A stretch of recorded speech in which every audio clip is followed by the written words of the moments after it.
Hi friends, എല്ലാ കൂട്ടുകാരും സുഖമായിട്ടിരിക്കുന്ന എന്തൊക്കെയുണ്ട് വിശേഷങ്ങൾ? നമുക്കിന്ന് കിട്ടിയിരിക്കുന്ന മീൻ നല്ല പെടയ്ക്കണ കട്ടളയാണേ. കട്ടള വെട്ടി ക്ലീൻ ചെയ്യുന്ന വീഡിയോയും കറി വെക്കുന്ന വീഡിയോയുമായിട്ടാണ് ഞാനിന്ന് വന്നിരിക്കുന്നത്. ഞാൻ അത് നമ്മൾ ചെത്തി എടുക്കുകയാണ് കേട്ടോ. ചെത്തിയൊക്കെ എടുക്കുമ്പോൾ നമുക്ക് ഒരുപാട് ക്ലീൻ ചെയ്യേണ്ട കാര്യമില്ല. സാധാരണ എങ്ങനെയാണ് നമ്മൾ മീൻ വെട്ടുന്നത് അതുകൊണ്ട് തന്നെയാണ് നമ്മളിതും ക്ലീൻ ചെയ്യുന്നത്.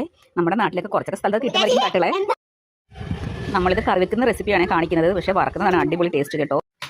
നമ്മുടെ മീനെല്ലാം നമ്മൾ വെട്ടി വൃത്തിയാക്കി കൊണ്ടുവന്നിട്ടുണ്ട്. ഇനി നമുക്കിത് കറി വെക്കാം. ഇതിന് എന്തൊക്കെ മസാലക്കൂട്ടാണ് വേണ്ടതെന്ന് നമുക്ക് നോക്കാം. ഇതിനുവേണ്ടി നമ്മൾ കൊച്ചുള്ളി, വെളുത്തുള്ളി, പച്ചമുളക്, ഇഞ്ചി, വേപ്പില ഇത്ര എടുത്തിട്ടുണ്ട്. ചട്ടി അടുപ്പത്ത് വെച്ച് ചൂടായി. ഇനി നമുക്ക് എണ്ണ ഒഴിച്ചു കൊടുക്കാം.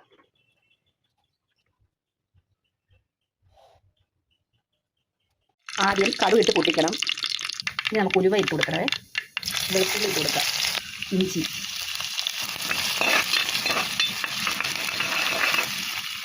ഇതൊന്ന് വാടിയിട്ടുണ്ട്. അതിനുശേഷം കൊച്ചുള്ളി, പച്ചമുളകും കൂടി വേണം.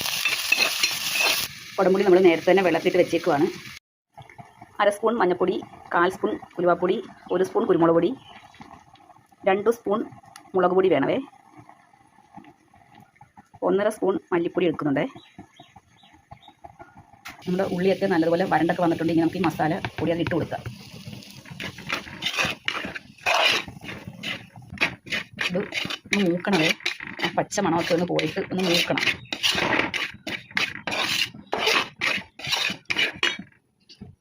ഇതിലൂടെ ഇനി നമുക്ക് കുടംപുളി ഇട്ട് കൊടുക്കാം. ഉപ്പും ചേർക്കണം. ആവശ്യത്തിന് ഉപ്പ് ചേർത്ത് കൊടുക്കണം കേട്ടോ. വേപ്പിലയും കൂടി ഇട്ട് കൊടുക്കണമേ. കുറച്ച് വെള്ളം ഒഴിച്ച് നമ്മൾ ഇളക്കി കൊടുക്കണം. തിളയ്ക്കുന്ന വേറെ ജസ്റ്റ് ഇങ്ങനെ ഇളക്കി കൊടുക്കണമേ.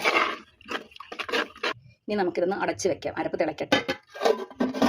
അരപ്പൊക്കെ തിളച്ച് ഇനി നമുക്ക് മീൻ പെറുക്കി ഇട്ട് കൊടുക്കാം. ഇനി നമുക്ക് അടച്ച് വെക്കാം. ചെറിയൊരു തക്കാളി ഇട്ട് കൊടുക്കാവേ.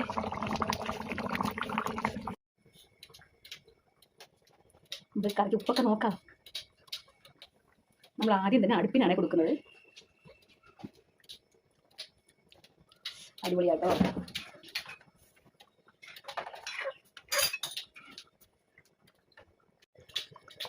നമ്മുടെ കറിയൊക്കെ നമ്മൾ വെന്തോന്ന് മനസ്സിലാക്കുന്നത് കറിയുടെ മുകളിൽ നമ്മുടെ നെയ്യൊക്കെ തെളിഞ്ഞ് വന്നിട്ടുണ്ട് കേട്ടോ. അപ്പോഴാണ് കറി വെന്ത് എന്ന് നമുക്ക് മനസ്സിലാക്കാൻ കഴിയുന്നത്. അപ്പോൾ ഇത്രയൊക്കെയുള്ള എൻ്റെ വീഡിയോ കണ്ട് ഇഷ്ടപ്പെട്ട എല്ലാവരും ലൈക്കും സബ് ചെയ്യാൻ മറക്കരുത്. അപ്പോൾ ശരി, ഓക്കെ, ബൈ ബൈ.